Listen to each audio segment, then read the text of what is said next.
រុស្ស៊ីជំរុញឲ្យជប៉ុនត្រឡប់ទៅរៀនមេរៀនប្រវត្តិសាស្ត្រឡើងវិញនិងព្រមានចាត់វិធានការសងសឹក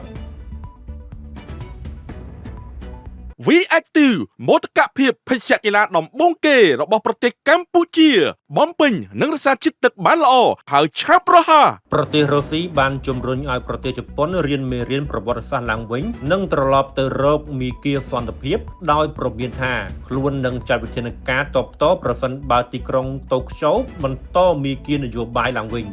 នៅក្នុងបទសម្ភាសន៍ជាមួយ TASS កាលពីថ្ងៃសៅរ៍អនុរដ្ឋមន្ត្រីការបរទេសរុស្ស៊ីលោក Andriy Rudenko បានឲ្យដឹងថាទីក្រុងមូស្គូកំពុងតាមដានយ៉ាងដិតដល់នៅគន្លងនយោបាយរបស់ប្រទេសជប៉ុនហើយនឹងធ្វើសកម្មភាពដើម្បីការពារសមត្ថភាពការពារចិត្តរបស់ខ្លួនប្រសិនបើចាំបាច់នៅក្នុងនោះដែរអនុរដ្ឋមន្ត្រីការបរទេសរុស្ស៊ីរូបនេះបានព្រមាននៅក្នុងបទសម្ភាសន៍ជាមួយសារព័ត៌មាន TASS បានឲ្យដឹងថាការផ្លាស់ប្ដូររបស់ទីក្រុងសេអ៊ូលឆ្ពោះទៅរក NATO អាចធ្វើឲ្យខូចខាតទំនាក់ទំនងយ៉ាងធ្ងន់ធ្ងរជាមួយទីក្រុងមូស្គូ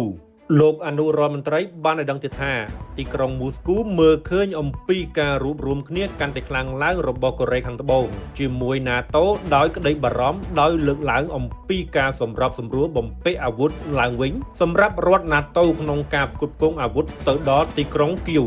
លោកបានលើកឡើងថា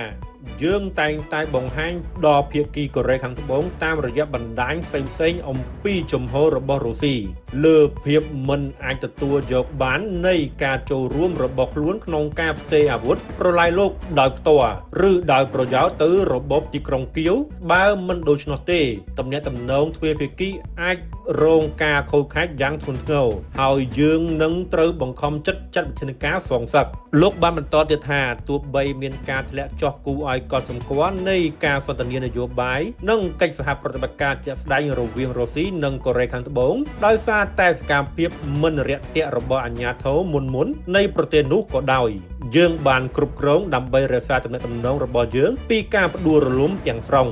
ដោយកត់សម្គាល់ពីភាពទន់ភ្លន់គួរឲ្យកត់សម្គាល់នៃវោហារសាស្ត្ររបស់រដ្ឋបាលកូរ៉េខាងត្បូងបច្ចុប្បន្នចំពោះប្រទេសរុស្ស៊ីលោកបាននិយាយថាសេចក្តីប្រកាសអំពីចេតនាល្អរបស់ទីក្រុងសេអ៊ូលមិនទាន់ត្រូវបានផ្គត់ផ្គង់ដោយជំហានជាក់ស្ដែងដើម្បីធ្វើឲ្យទំនាក់ទំនងពាណិជ្ជកម្មនិងសេដ្ឋកិច្ចមានលក្ខណៈធម្មតានៅឡើយទេ